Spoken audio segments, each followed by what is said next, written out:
Assalamualaikum dan salam sejahtera. Bersama dengan saya Muhammad Hazamin bin Harun dalam majalah Islam. Allah Subhanahu wa taala berfirman dalam Al-Quran, surah Al-Kahfi ayat 10. A'udzubillahi minasyaitonirrajim. Bismillahirrahmanirrahim. Idh awal fityatu ilal kahfi faqalu rabbana atina min ladunka rahmah wa hayyi' lana min amrina rasyada.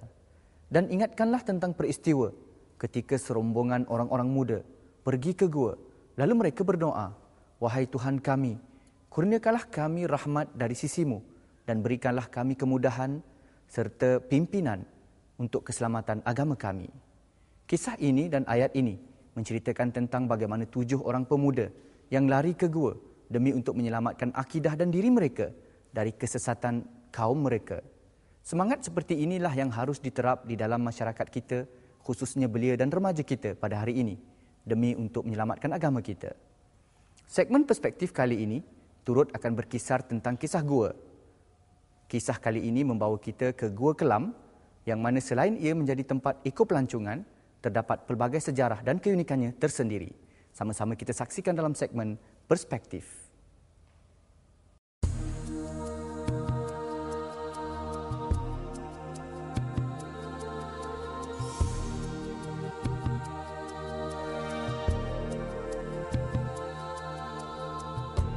Gua mungkin menjadi suatu tempat yang asing bagi manusia pada masa kini. Gua yang lazimnya berada di puncak bukit dan gunung serta kedudukannya yang jauh di pedalaman membuatkan ia tidak lagi menjadi satu perhatian atau keutamaan kepada manusia, terutama di zaman era globalisasi kini.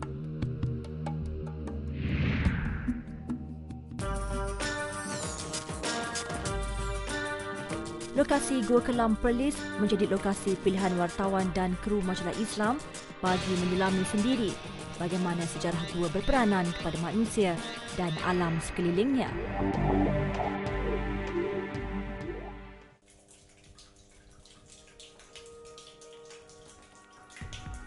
Gua Kelam merupakan salah satu daripada gua batu kapur formasi Setul yang berada dalam banjaran Nakawan dan terletak di dalam hutan simpan Wangmo dengan keluasan 2,000 hektar. Ia telah diwartakan sebahagian daripada Taman Negeri Perlis pada 3 Julai 2008 dan telah diuruskan oleh Jabatan Perhutanan Negeri Perlis sejak tahun 1997. Laluan interpretasi Gua Kelam ini adalah sepanjang 1.5 km meliputi jalan di atas simen, tanah dan laluan anak sungai.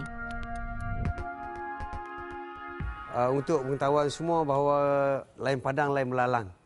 Gua Kelam mempunyai keistimewaannya iaitu terdapatnya cave curtain ataupun tirai gua usianya lebih daripada 300 juta tahun.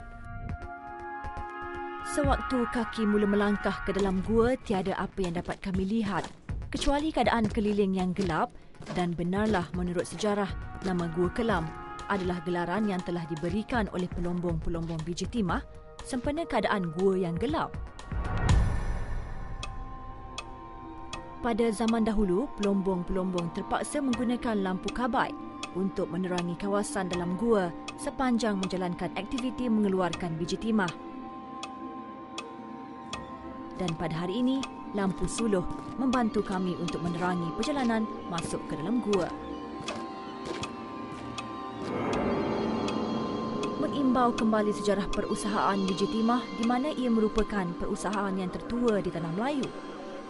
Sehingga tahun 1820, pelombongan biji timah merupakan perusahaan orang Melayu dan mula pertengahan abad ke-19, orang Cina mula melibatkan diri dalam pelombongan biji timah dan Malaysia pernah mencatat sejarah menjadi pengeluar biji timah yang terbesar di dunia.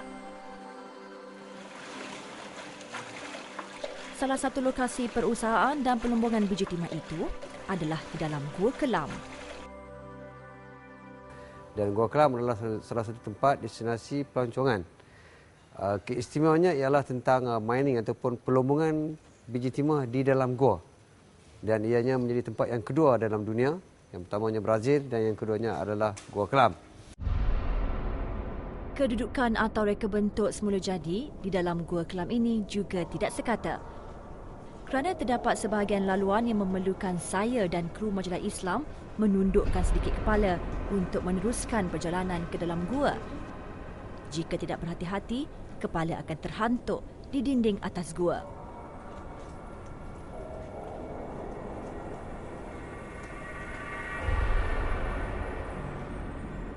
Dari sini dapat saya analisis dan berpendapat ketika waktu pelombongan biji timah dilakukan di dalam gua kelam ini, mungkin manusia atau pelombong yang melakukan aktiviti pelombongan biji ini mungkin mempunyai saiz badan yang kecil atau rendah.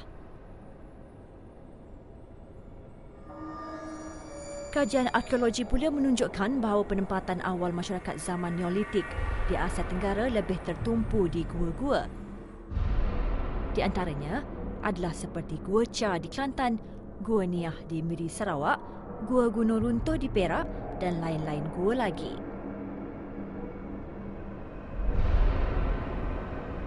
Kajian arkeologi ini dibuktikan dengan penemuan rangka manusia awal yang terlengkap di Asia Tenggara, dikenali sebagai Perak Man, berusia 10,120 tahun hingga 11,000 tahun.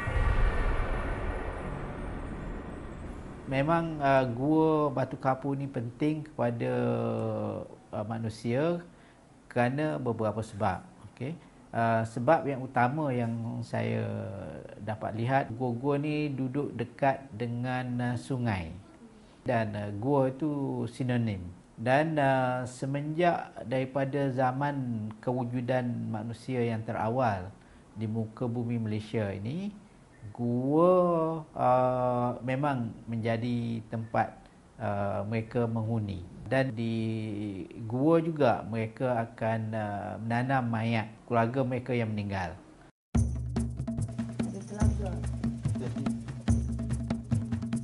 Saya dan kru majalah Islam meneruskan lagi perjalanan menjejaki sejarah dan tempat peninggalan pelombongan biji timah di dalam gua ini. Satu pengalaman yang menakjubkan di mana peninggalan sejarah ini dapat saya lihat di depan mata dan dapat saya bayangkan bahawa gua kelam ini menjadi satu tempat utama perusahaan biji timah dan merupakan sumber pendapatan ekonomi kepada pelombongnya. Tulisan di dinding gua ini bukti bahawa pelombong-pelombong di sini adalah dari kalangan orang Cina. Menurut sejarah, mereka bekerja, hidup dan mati di dalam gua ini. Ketika aktiviti perusahaan biji timah dilakukan, pelombong-pelombong biji terpisah daripada keluarga dan tidak tahu apa yang terjadi di dunia luar. Lalu mereka mengabadikan luahan hati di dinding gua dan tulisan purba ini bermaksud bunga yang cantik tidak selalu ada.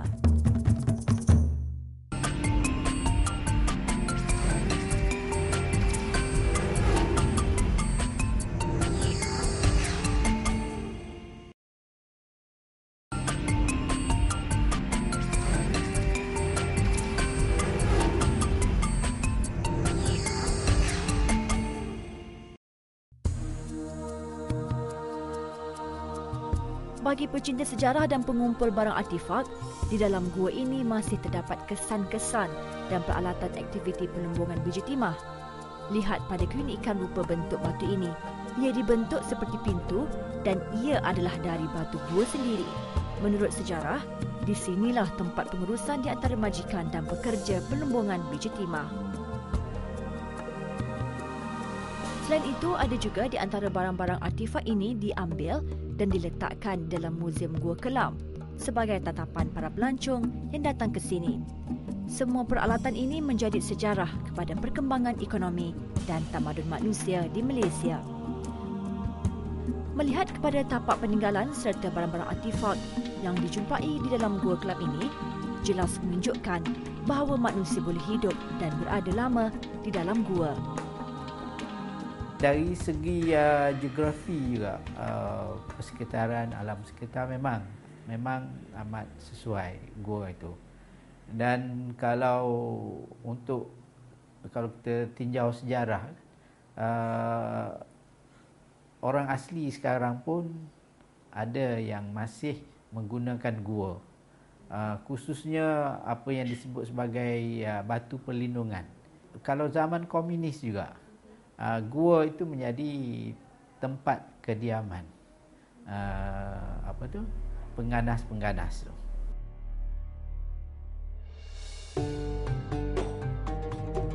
Gua merupakan ciptaan Allah yang ada di bumi. Pada zaman prasejarah, manusia belum ada kebakaran untuk membina tempat tinggal, seperti dalam surah Al-Kahfi ayat 17 yang bermaksud, dan engkau akan melihat matahari ketika terbit cenderung ke kanan dari gua mereka, dan apabila ia terbenam, meninggalkan mereka ke arah kiri, sedang mereka berada dalam satu lapangan gua itu. Gua mungkin menjadi satu tempat peninggalan sejarah kepada manusia, dan tanpa kita sedari bahawa sejarah tamadun Islam juga bermula dari peristiwa di dalam gua. Gua Hira merupakan sejarah utama dalam tamadun Islam. Walaupun saya dan kru majalah Islam bukan berada di dalam Gua Hira, namun berada di Gua Kelam ini juga dapat membawa saya membuka mata bahawa gua permulaan sejarah kepada tamadun Islam.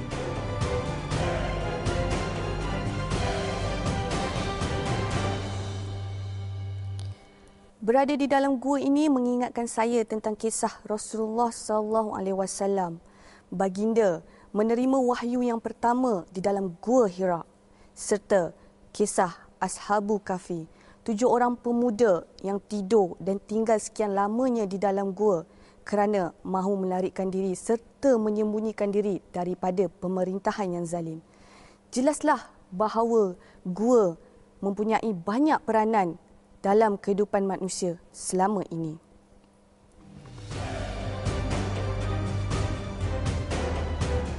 Gua Hira terletak di puncak Gunung Nur di bahagian utara Mekah. Jaraknya sekitar 5 km dari Masjidil Haram. Di sebelah kiri perjalanan menuju Arafah. Tinggi puncak Jabal Nur adalah 200 meter. Gunungnya pun dinamakan dengan Gunung Cahaya karena keluarnya cahaya Al-Quran itu sendiri pertama kali adalah di Gua Hira, dan Gua Hira itu terletak di bukit atau di gunung An-Nur tadi itu, yaitu Gunung Cahaya. Ayat Al-Quran yang pertama diturunkan adalah melalui 5 ayat yang terkandung dalam surah Al-Alaq. Surah ini dimulai dengan kalimah Iqra', maksudnya bacalah wahai Muhammad. Inilah wahyu, karena memang Rasulullah tak pernah membaca, tak pernah boleh menulis, tiba-tiba disuruh membaca. Ma ana biqari. Aku adalah buta huruf dan buta baca. Saya tak boleh baca, tak boleh menulis. Macam mana saya boleh membaca? Sampai 3 kali. Dan kemudian selepas 3 kali itu, Rasulullah memang kemudian mengikuti apa yang diucapkan oleh Jibril. Iqra' bismi rabbikal ladzi khalaq.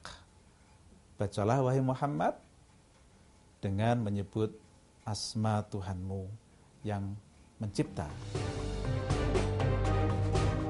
Selain Gua Hira, Gua Thur juga menjadi titik tolak sejarah dalam revolusi perkembangan Islam di dunia. Di dalam gua inilah tercatatnya suatu peristiwa di mana junjungan besar Nabi Muhammad SAW ditemani oleh Saidina Abu Bakar As-Siddiq menyembunyikan diri dari ancaman bunuh kafir Quraisy ketika penghijrahan baginda menuju ke Madinah. Hijrah itu dimulai dari Gua Thur tadi. Ya, maka memang Gua Thur ini memiliki peranan yang sangat-sangat besar di dalam sejarah tamadun Islam, yaitu kebangkitan Islam dengan berdirinya satu masyarakat, satu tatanan, satu negara Islam yang dipimpin oleh Rasulullah, dan itu dimulai dari Gua Thur tadi.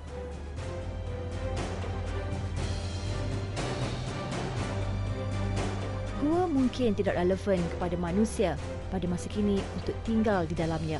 Namun sejarah telah membuktikan bahawa gua mempunyai banyak manfaat dan kebaikannya kepada manusia. Revolusi kehidupan, ilmu, akidah, budaya dan tamadun juga bermula dari gua.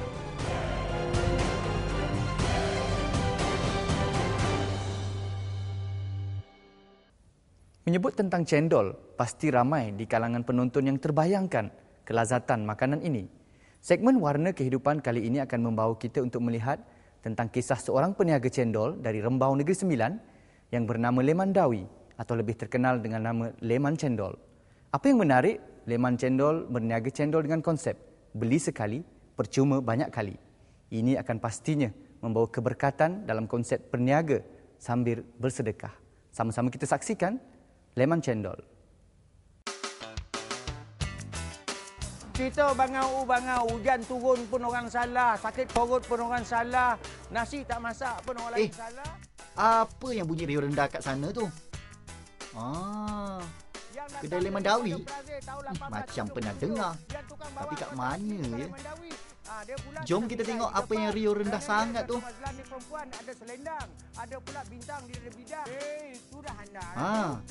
Segmen Warna Kehidupan kali ini memaparkan tentang sketsa kehidupan seorang penjual cendol di Nogori 9. Minuman cendol ni memang menjadi kegemaran rakyat Malaysia.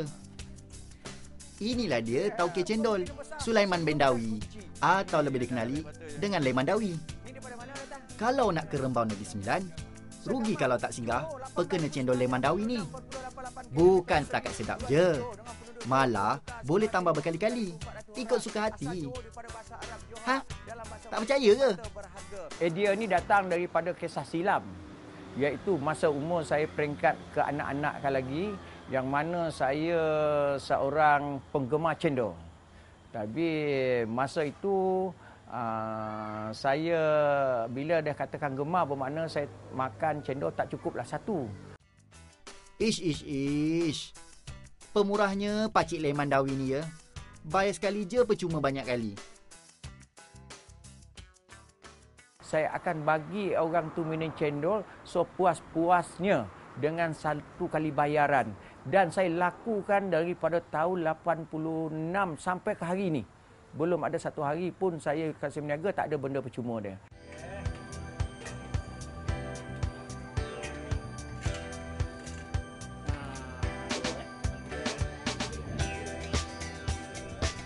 Rasanya belum ada lagi peniaga yang berani berniaga macam Pakcik Leman Dawi ni. Tak takut risiko rugi ke Pakcik Leman. Tentang keuntungan ini saya mempunyai dua definisi. Pertama, saya tak cari untung kerana Allah Ta'ala dah jadikan untung tak pernah hilang. Dan saya tak akan cari untung.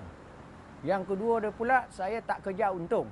Kerana untung tak ada pernah lari. Yang kita kejar untung tu nak buat apa, kita susah hati.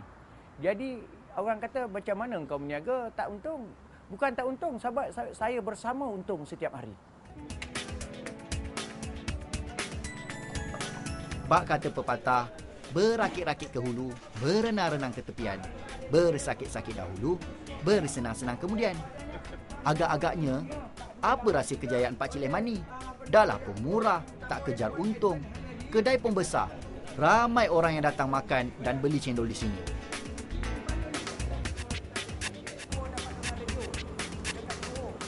Bermula dengan motor kapcai saja. Dengan bermodalkan RM12.30. Iaitu saya menjual tapai dan cendol sekali dengan menimbang yang paling sikit. Dan daripada situlah mula saya terjemahkan untuk mencambahkan pendapatan tu besok pagi saya jadikan modal. Untung hari ni saya jadikan modal besok. Ada lagi satu yang menarik minat saya tentang Pakcik Leman Dawi ni. Mana taknya? Cuba lihat kad perniagaan yang diberikannya kepada kami. Merendah diri orangnya Pakcik Leman ni. Susah nak cari tauke macam Pakcik Leman ni kan? Memang saya dah tulis itu jawatan saya adalah jawat calon meja. Kalau saya menjadi watak toke, bermakna saya jauh daripada orang yang datang. Saya lap meja, itulah yang saya katakan tadi. Saya berprinsip, saya menghampiri orang seberapa dekat yang boleh. Sehingga orang tak tahu saya ni toke dia. Selain itu, siapa yang mengunjungi kedai cendol Leman Dawi ni, jangan sesekali terperanjat atau merasa pelik dengan tauke kedai ni. Mana taknya, dia akan terus bercakap dan melayan pelanggan yang datang keluar masuk di kedainya. Bercakap bukan sembarang cakap, kerana apa yang diperkatakannya adalah fakta-fakta dan sejarah Malaysia. Tak percaya? Pada 1 cuba Februari 74, dah 37 tahun lah wilayah persekutuan sekarang. Yang mana ada wilayah persekutuan yang kedua dia nama Labuan, 91 km persegi yang telah ditubuhkan pada 1 Februari 84, dah 27 tahun sekarang. Pada 1 Mac 1956 dijadikan Perbadan Putrajaya. 7 November tahun 2000 dinamakan wilayah persekutuan. Kalau tauke dan pemilik di kebanyakan kedai memakai apron untuk mengisi duit, resit, kertas order dan sebagainya, berlainan pula apron yang dipakai Pak Cik Leman ni. Mana taknya, penuh dengan buku-buku rujukan fakta dan sejarah. Pada waktu kelapangan, Pak Cik Leman ni suka menghabiskan waktunya dengan membaca dan mengumpul fakta-fakta sejarah yang dianggapnya menarik untuk disimpan, dikumpul dan dibaca. Istimewa sungguh makan di sini ya. Dah lah dapat makan cendol tambahan percuma, dapat pula ilmu pengetahuan tu. Keistimewaan dia, daripada segi cendol, memanglah resipi saya terpelihara. Tidak dapat di mana-mana. Yang kedua pula, nawai tu saya terpelihara. Dan apa saja niat saya, semua saya terjemahkan dalam keadaan segala-gala yang ada. Yang ketiga dia pula, saya akan bagi dia dengan resipi-resipi sejarah yang apa dia tidak memilikinya. Kalau dia milikinya, bermakna dia takkan lupa. Kreatif sungguh strategi pemikiran Pak Cik Leman Dawi ni kan, melayan pelanggan dengan fakta-fakta dan ilmu pengetahuan. Kemudian, dia berikan makanan percuma dengan sekali bayaran. Malah, siap payungkan lagi pelanggan sampai ke kereta. Huyo, macam raja Pak Cik Leman layan pelanggannya. Benarlah apa yang telah tertulis di dalam sebuah hadis riwayat Imam Bukhari. Tangan yang memberi lebih baik daripada tangan yang menerima. Berniaga sambil bersedekah, ikhlas dan jujur, nescaya akan memperoleh rezeki yang melimpah dan diberkati. Semoga apa yang diterapkan oleh Leman Dawi ini dapat dijadikan satu contoh yang baik kepada kita semua. Kerana wang ringgit dan harta dunia bukan boleh dibawa sebagai bekalan di akhirat nanti. Sampai ke bidang, tengoklah bulan cantik menambah. Bulan bidang,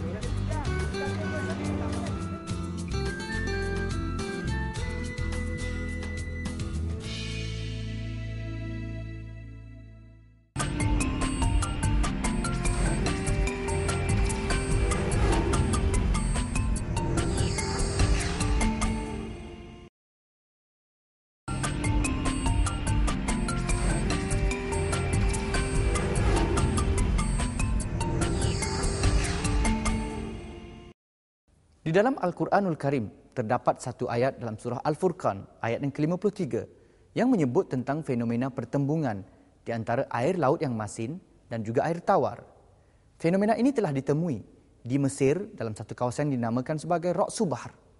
Sekiranya berdiri ke arah utara laut tersebut, kita dapat melihat dengan jelas sebahagian warna airnya seperti air laut dan sebahagian yang lain berwarna seperti sungai.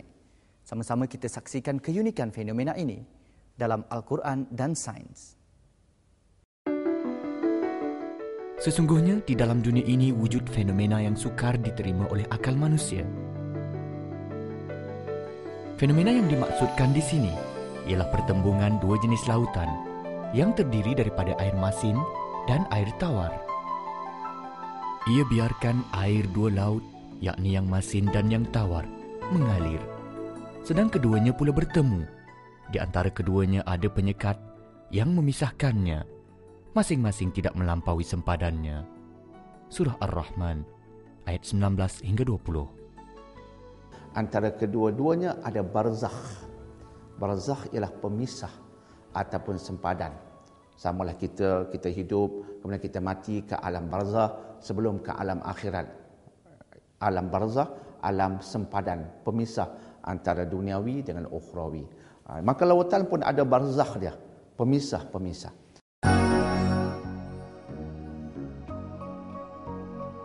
Jikalau dilihat oleh mata kasar, lautan yang menggenangi bumi merupakan satu dan bercampur antara satu sama lain. Lautan yang terbentang luas ini dilihat seakan-akan tiada perbezaan.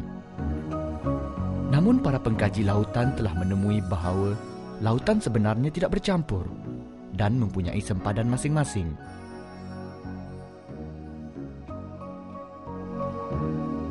Setiap lautan terpisah oleh satu sempadan. Sempadan ini terbentuk hasil dari ketumpatan yang berbeza. Jadi ada satu bahagian lautan dengan satu bahagian yang lain yang nampak sama tapi sebenarnya terpisah oleh satu sempadan. Sempadan itulah sempadan yang ada berkaitan dengan density. Density ialah ketumpatan. Ketumpatan air ditentukan oleh suhu dan kemasinannya. Suhu dan kemasinan bergabung lantas menghasilkan ketumpatan setiap lautan. Sempadan ini dapat dilihat dengan jelas dengan menggunakan satelit. Jelas sekali, lautan yang ada di muka bumi ini tidak bercampur, sebaliknya memiliki sempadan yang memisahkan antara satu sama lain.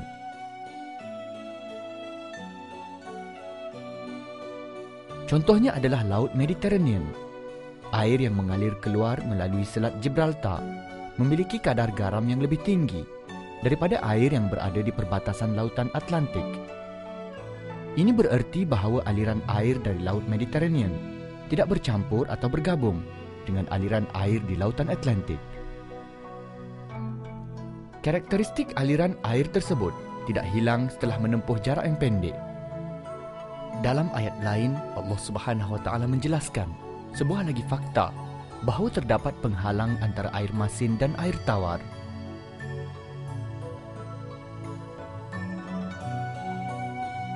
Allah Subhanahu Wa Taala berfirman, "Dan dialah Tuhan yang telah mengalirkan dua laut berdampingan. Yang satu tawar lagi memuaskan dahaga, dan yang satu lagi masin lagi pahit. Serta ia menjadikan antara kedua-dua laut itu sempadan dan sekatan yang menyekat percampuran keduanya." Surah Al-Furqan ayat 53. Tapi dalam surah Al-Furqan bila berbicara tentang air masin dengan air tawar, Allah tambah wahijran mahjuran, dan pemisah yang jelas, pemisah yang benar-benar memisahkan. Jadi nampak ada satu fokus tambahan bila Allah bercakap tentang pertemuan air laut ataupun air masin dengan air tawar. Ada hijran mahjura, pemisahnya lebih ketara. Penemuan sains moden telah mendapati bahawa di muara sungai di mana air masin dan air tawar bertemu, situasinya adalah berbeza berbanding dengan tempat di mana dua lautan bertemu. Fenomena ini berlaku apabila ketumpatan air sungai rendah bertemu dengan air laut yang memiliki ketumpatan yang tinggi. Saintis mendapati bahawa ketika bertemunya kedua-dua jenis air ini, air sungai akan bergerak ke atas, manakala air laut pula bergerak ke bawah berdasarkan ketumpatan masing-masing. Pertemuan antara kedua-duanya akan menghasilkan satu kocakan yang sangat hebat. Di zon penemuan itu berlaku turbulence, berlaku kocakan yang hebat. Maka selepas berlaku kocakan yang hebat itu, lahirlah satu zon tersendiri. Itu yang kita sebut pycnocline zone. Zon ini mempunyai tahap kemasinan yang berbeza daripada air masin dan air tawar. Para saintis mengatakan zon tersebut menjadi tempat pembiakan ikan-ikan disebabkan ketumpatan dan keadaan yang sesuai. Sebab ikan boleh pergi ke lautan yang betul, ada risiko dimakan, ditelan oleh ikan-ikan yang lain. Tapi di tempat itu, ikan pemangsa ini, dia tidak pergi. Maka dia tempat selamat. Dia pemisah yang selamat bagi ikan-ikan.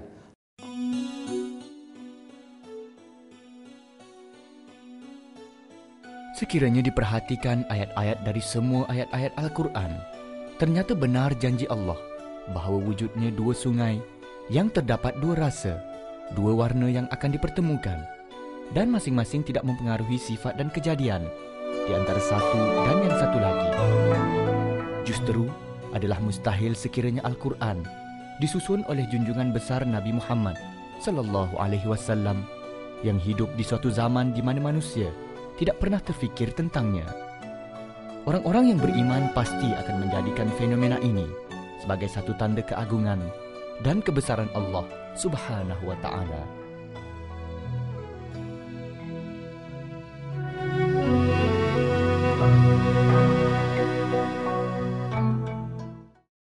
Konflik di selatan Thai tidak pernah reda sehingga kini. Peristiwa berdarah di Takbai dan Masjid Kerisik pastinya menjadi kenangan pahit yang tidak dapat dilupakan oleh masyarakat Islam di selatan Thai. Paparan menarik Diary Ummah minggu ini membawa kita melihat bagaimana sekumpulan anak muda yang berusaha untuk memberi khidmat kaunseling dan pendidikan kepada sebuah tadika yang terdapat di sini. Sama-sama kita saksikan kegigihan dan penat jerih usaha anak-anak muda ini untuk membantu membangunkan pendidikan anak tempatan. Sama-sama kita saksikan dalam Diary Ummah.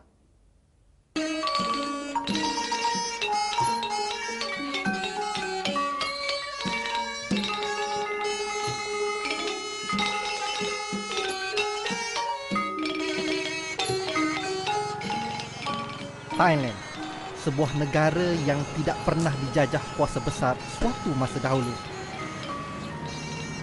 Negara yang diberi nama Gajah Putih ini, yang bersempadan Laos dan Kemboja di sebelah timur, Malaysia dan Laut Andaman di sebelah barat ini, hanya mempunyai sejarah konflik yang panjang.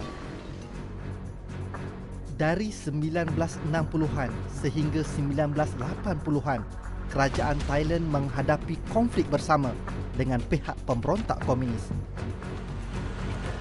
Dan konflik yang sehingga hari ini masih belum berjaya mencapai kata perdamaian ialah usaha pihak kerajaan menyelesaikan keganasan dan pemberontakan yang dilakukan oleh pihak pemisah bersenjata di selatan Thailand. Selatan Thailand yang terbahagi kepada 14 daerah, Yala, Patani dan Narathiwat, 3 wilayah yang sedang bergolak. Peristiwa 24 Oktober 2001, peristiwa Takbai dan Masjid Kerisik pada tahun yang sama adalah sejarah berdarah yang paling tidak boleh dilupakan oleh masyarakat Islam di 3 wilayah ini.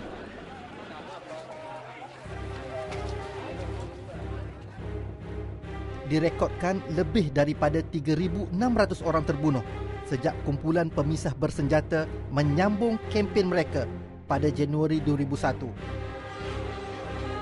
Puak pemisah ini menuntut kemerdekaan bagi wilayah yang terdiri daripada majoriti kaum Muslim di sini. Kesan dari peristiwa yang tidak menentu sehinggalah hari ini, kehidupan masyarakat di 3 wilayah ini jauh ketinggalan daripada wilayah-wilayah yang lain.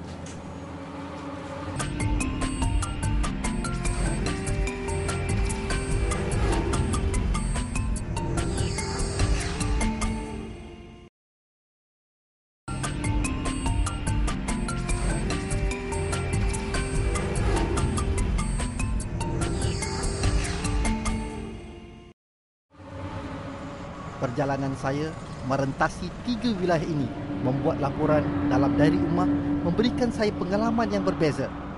Langkah berjaga-jaga diambil setiap masa. Usaha kerajaan Thailand memperbanyakkan sekatan jalan raya bagi memastikan wilayah ini terkawal terlihat apabila setiap 300 hingga 500 meter.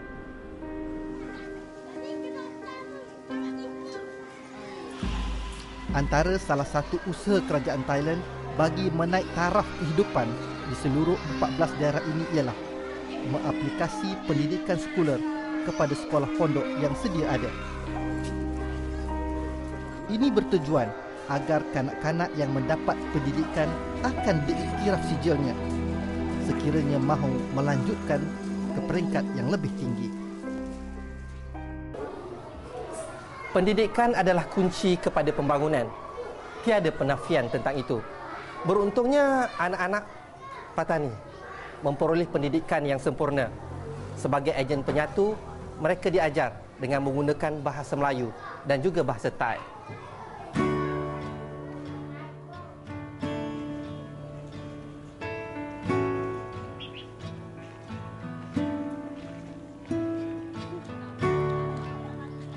Selain daripada bantuan yang diberikan oleh kerajaan kepada sekolah-sekolah di bahagian selatan, penggerak kepada perkembangan ilmu ini juga dilakukan oleh pihak NGO.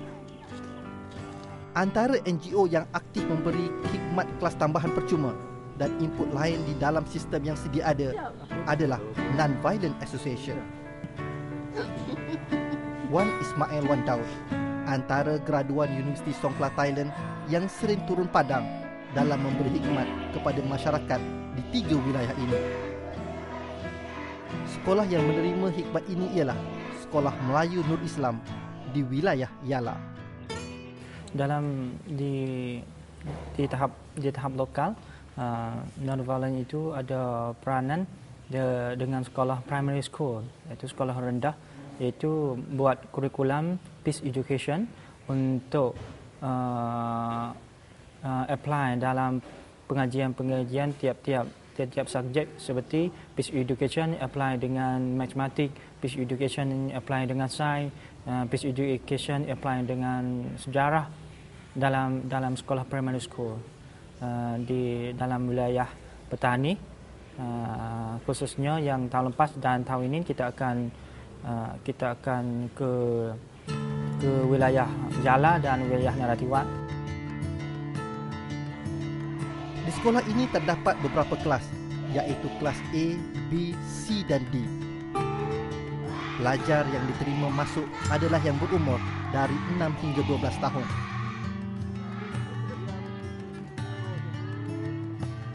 Kemasukan pelajar yang ramai adalah satu tanda aras bahawa kesedaran ibu bapa dalam memberi pendidikan formal dan diiktiraf kerajaan semakin meningkat. Namun terdapat beberapa masalah di sekolah ini.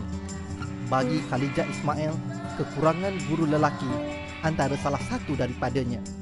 Segi guru di sini kurang, kerana budak terlebih banyak. Maka guru yang penting guru lelaki. Sebaliknya tugas ini guru lelaki. Kenapa? Kerana agama ni penting sekali guru lelaki. Guru lelaki kurang kerana masalah berlaku di hari ini. Maka guru pun tidak ada lah. Khalijah, 24 tahun, yang mengajar di dalam kelas agama di sini berpendapat antara pendidikan formal dan agama sama penting. Dia tidak pernah mengenal erti putus asa dan mengenal erti takut dalam melaksanakan tanggungjawab sebagai guru.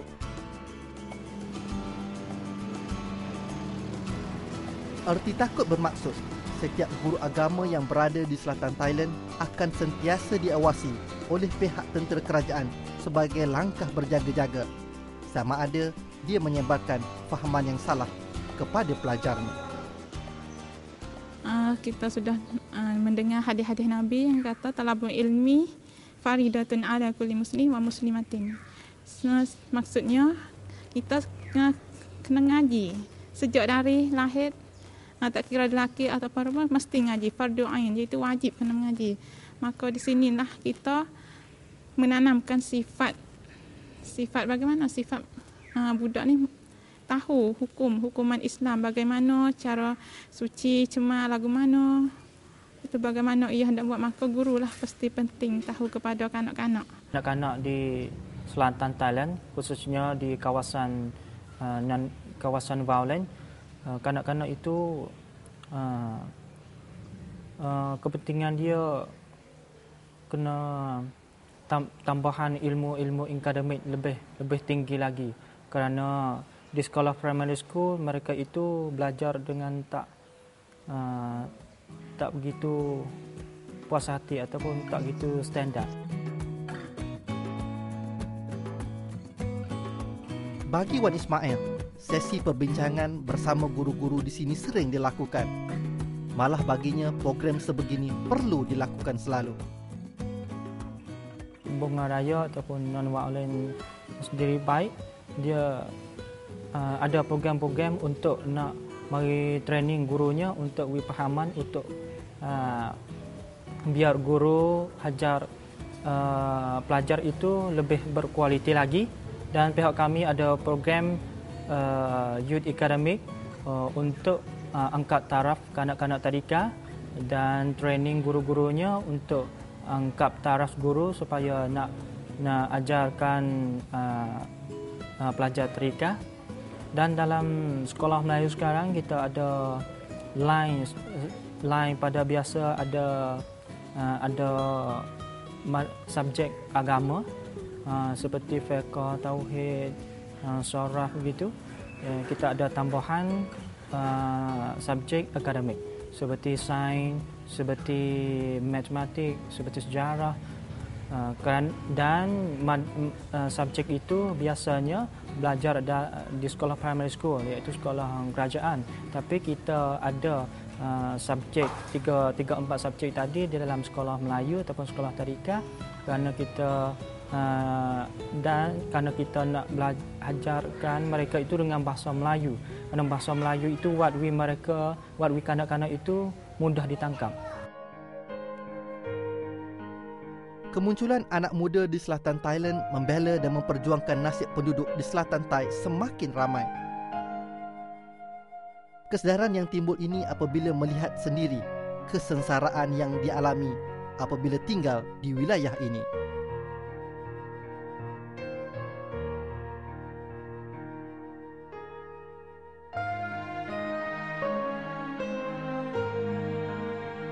Semoga perjuangan mereka tidak terpadam dan anak-anak ini mendapat pendidikan yang sempurna.